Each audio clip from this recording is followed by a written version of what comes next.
देखिए प्रतिरोधों के संयोजन कुल मिला के दो प्रकार के होते हैं, एक श्रेणी क्रम संयोजन होता है और एक समांतर क्रम संयोजन होता है। प्रतिरोधों के संयोजन दो प्रकार के होंगे, एक श्रेणी क्रम और एक समांतर क्रम।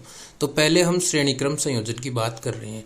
श्रेणी क्रम संयोजन में देखिए क्या होता है, ये चित्र दिया हुआ है, इस चित्र से आप समझे श्रेणी क्रम को। कोई भी प्रतिरोध होते हैं वो इस तरह से जुड़े होते हैं। देखिए पहला प्रतिरोध, फिर इस प्रतिरोध के अंतिम सिरे से ये दूसरा प्रतिरोध जुड़ा हुआ है और दूसरे प्रतिरोध के अंतिम सिरे से तीसरे प्रतिरोध का प्रथम सिरा जुड़ा हुआ है।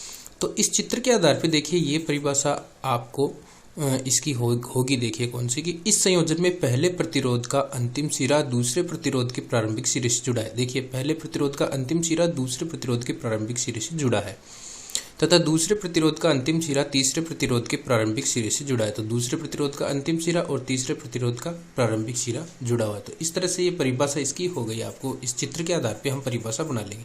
अब देखिए एक बात और ध्यान रखने वाली क्या है कि इस संयोजन में प्रत्येक प्रतिरोध में धारा का मान समान रहता है। श्रेणी क्रम संयोजन में आपको ध्यान रखना है कि जितने भी प्रतिरोध हों उनमें धारा का मान समान रहेगा।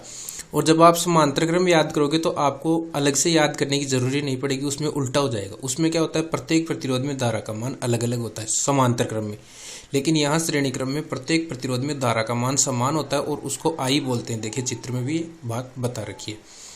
अब देखिए क्या होता है अगला, धारा और विभवांतर आपको याद रखना है। तो धारा का मान प्रत्येक प्रतिरोध में समान है और विभवांतर का मान प्रत्येक प्रतिरोध में अलग अलग हुआ है। इस संयोजन में प्रत्येक प्रतिरोध में सिरों के मध्य विभवांतर अलग अलग होता है। यानी श्रेणी क्रम संयोजन में आपको याद रखना है कि प्रत्येक प्रतिरोध में धारा का मान समान और विभवांतर का मान अलग अलग होता है। वहीं समांतर क्रम में इसका उल्टा हो जाएगा, प्रत्येक प्रतिरोध में वहाँ धारा का मान अलग अलग होगा और विभवांतर का मान समान होगा। अब इसी आधार पर देखिए हम क्या करेंगे, इसके तुल्य प्रतिरोध का सूत्र निकाल लेंगे। क्योंकि इसमें विभवांतर अलग है इसलिए विभवांतर का सूत्र लगाएंगे V बराबर V1 plus V2 plus V3। यानी यदि परिपथ का कुल विभवांतर V हो तो V बराबर V1 plus V2 plus V3 हो गया। जो चीज़ अलग है उसी का सूत्र हम लगा देंगे। अब देखो ओम का नियम क्या कहता है, ओम के नियम के अनुसार V बराबर होता है IR। तो हम यहाँ V बराबर तो हो गया IR और V1 बराबर हो जाएगा IR1। अब IR1 कैसे हो, देखिए धारा तो प्रत्येक प्रतिरोध में I है लेकिन प्रतिरोध हैं वो अलग अलग हैं, इसलिए V1 बराबर हो गया IR1, V2 बराबर हो गया IR2 और V3 की जगह लगा दिया IR3। सभी में I क्यों आ रहा है, क्योंकि धारा प्रत्येक प्रतिरोध में समान है।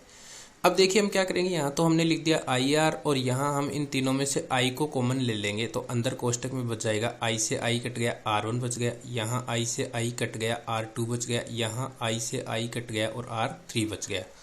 तो ये IR बराबर I और कोष्टक में बच गया R1 plus R2 plus R3। अब इस I से इस I को आप काट देंगे तो ये बच गया R बराबर R1 plus R2 plus R